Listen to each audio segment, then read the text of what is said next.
Actual mga idol, flex ko lang, naabot ko na po yung 60,000 minutes. Kaso wala siyang setup dahil po sa kadahilan ng yung mga nauna kong mga video ay unoriginal content. Kaya kung napansin nyo po ay hindi na ako nag-upload ng unoriginal. Mga original na po ang in-upload ko. Baka sakaling magbago pa, magkaroon ng setup.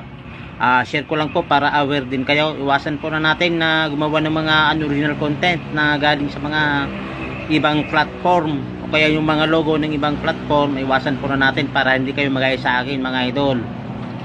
Kasi yun po ang aking problema. Napuno na yung yung 60,000 minutes pero walang setup.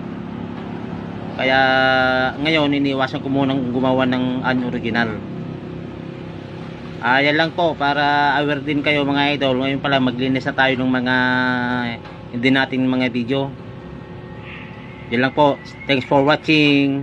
Bye bye.